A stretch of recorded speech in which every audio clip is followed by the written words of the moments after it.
name is Samir Khan. I am of Indian origin, but also an actor based in Los Angeles.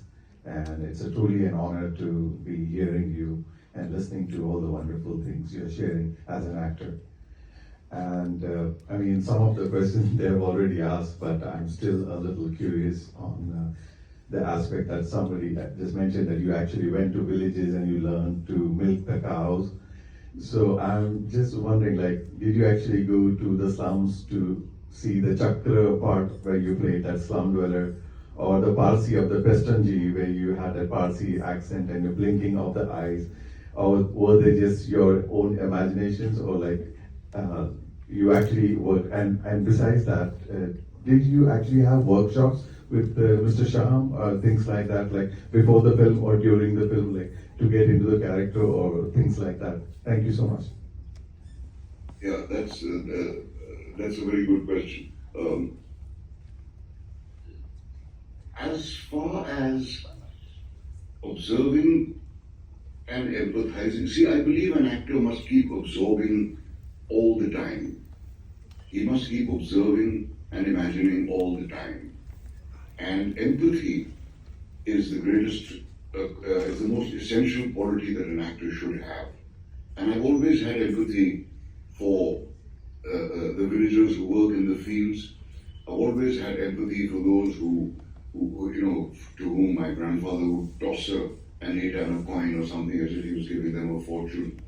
I've also had empathy for my grandfather, who was a pretty tyrannical guy, who was not the most kind-hearted person in the world. I could understand his point of view. I could understand the point of view of these people as well. So if you haven't already observed and absorbed the plight of these people, it's not so necessary to understand the person, to play the person. I mean, if I'm to play Mirza Ghalib, am I supposed to understand him? I'm playing Einstein on stage, am I supposed to understand him? It would take me 6 lifetimes and I still wouldn't be able to. It's important to understand not the person, because we're not psychoanalysts. It's important to understand his situation. And that is what I did. I didn't go to a slum to observe how the slum people live, because I've seen that. I've actually had experience. I know people who live in slums, and I've been there. I've had meals there with my employees, some of whom live there. I've moved around. I meet those people all the time, whether they are the vegetable seller who comes to my house, or whether it's the dhobi who brings the clothes, or whether it's the messenger boy who comes. So I know these people. I didn't have to go and sit in front of a slum to watch how they behave, because that will do no good. If you have, all you'll observe is the superficialities. I did go to a village in order to get the reflexes of living in a village. Though I have lived in villages as a child, I didn't find that very difficult. So I think more important than carrying out a superficial observation for half an hour, you should be observing these people all your life, every moment of your life, and learn to empathize with them.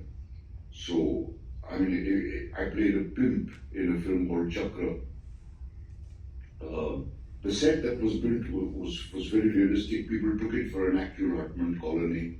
I didn't go to observe the pimps. I tried to find the pimp within myself.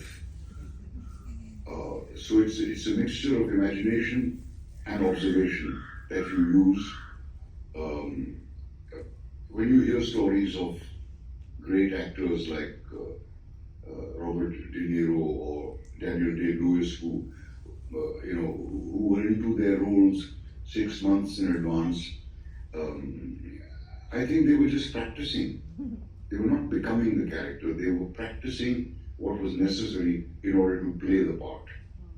So it's an actor's job to observe and absorb all the time, not only when he is playing a particular role. Thank you.